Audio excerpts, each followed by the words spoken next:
इस सृष्टि के हर जीवों के हर कार्य की प्रतिपल जो भी गतिविधि है उसकी उस शक्ति की हर वक्त उनके हर कामों पर नजर रहती है। जो भी प्राणी जब भी कुछ करता है, चाहे वह रात हो दिन हो कोई समय हो, उस शक्ति की जिसने इस पूरे ब्रह्मांड की रचना की, उस शक्ति की हमेशा नजर रहती है। तब इसीलिए हमारी संस्कृति में कहा गया है कि कण कण में वह शक्ति विद्यमान है। अब कण कण में वह शक्ति विद्यमान है तो हमारे हर कार्यों पर उसकी नजर है। दोस्तों,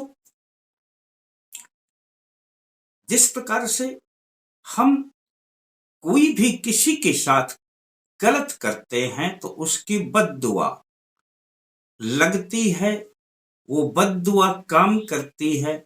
इसी प्रकार से जब हम अच्छा काम करते हैं तो हमें दूसरे व्यक्तियों की दुआ भी मिलती है और दुआ भी हमारे लिए उतना ही काम करती है।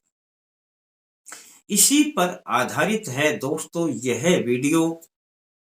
मैं पंडित सत्यनारायण शर्मा जय माता दी बोलते हुए आप सभी का अल्टीमेट ज्ञान में हार्दिक स्वागत करता हूं।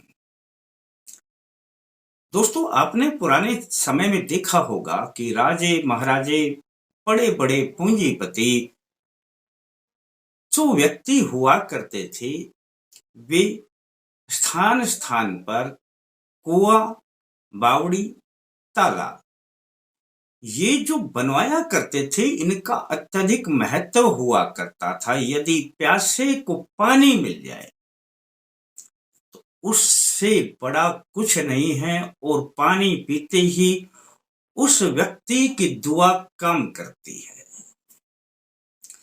किसने बनवाया इस बावड़ी को, वह उसको लाख लाख धन्यवाद देता है।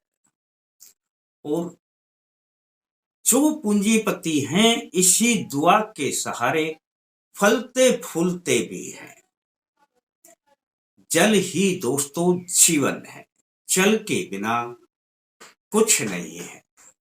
आप इस बात को अच्छी प्रकार से समझ गए होंगे। जिनके पास में जल नहीं है या बहुत दूर से जल लेके आते हैं, अपना काम चलाते हैं, उनसे पूछिए कि जल की कीमत क्या है।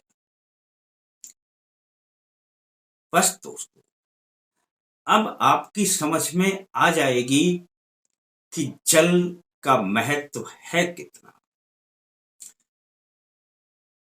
व्यक्ति कहीं से भी इधर उधर से पानी का इंतजाम कर लेता है, लेकिन आजकल की भीषण गर्मी में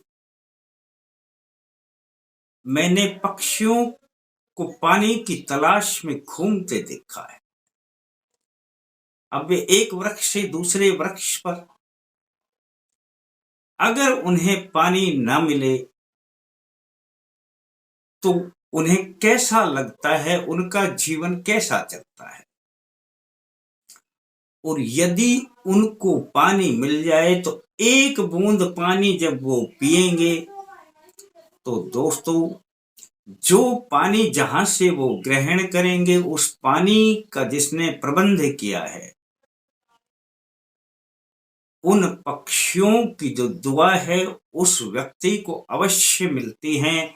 और वह व्यक्ति जो उस पानी का प्रबंध करता है, फलता फूलता चला जाता है, धन की उसके पास कोई कमी नहीं रहती है।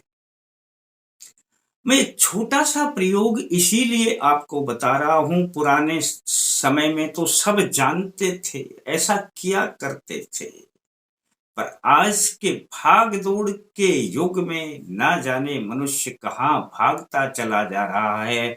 और हमारे यह जो सुख संपत्ति के छोटे छोटे उपाय हैं, ये पीछे छूटते चले जा रहे हैं और हम समझ ही नहीं पाते कि हमें दुख क्यों प्राप्त हो रहे हैं। अपने घर में, अपने छत के ऊपर या खुले स्थान पर, कहीं पर भी दोस्तों एक ऐसा स्थान चुने जहां पर पक्षी आते हों। और पक्षी तो आएंगे, यदि खुला स्थान है छत के ऊपर भी तो आएंगे। बस आपने वहां पर एक मिट्टी का पात्र रखना है जो ऊपर से खुला हो, और मिट्टी के उस पात्र में आपने जल भर करके रख देना है। कुछ बोलने की जरूरत नहीं है दोस्तों, केवल जल भर के रख देना। अब आपका काम है कि रोजाना इसमें 1 लोटा जल डाल दिया करें। वहां पर पक्षी आएंगे दोस्तों, वह इतना ही जल पिएंगे कि 1 लोटे के लगभग ही खाली होगा। जितना वह खाली होता है उतना जल उसमें आप रोजाना और डाल दिया करें।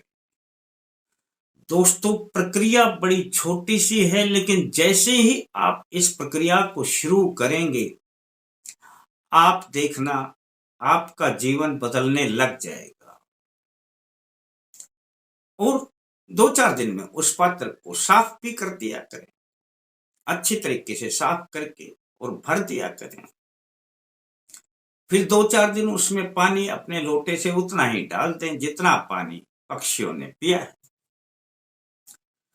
दोस्तों यदि ऐसा स्थान आपने चुन लिया जहां पर पक्षी आते हैं और आपके डाले हुए पानी को पक्षी पीने लगे, कभी घर में पैसे की कमी नहीं आएगी। बिना बुलाए लक्ष्मी आपके घर आएगी। गर्मी गर्मी तो अवश्य इस प्रयोग को करके देख लेना, सर्दियों में आपकी मर्जी। अच्छा लगे तो किसी को बता देना, और अच्छा लगे तो लाइक कर देना। फिर मिलते हैं दोस्तों नए अंक के साथ, तब तक के लिए जय माता दी।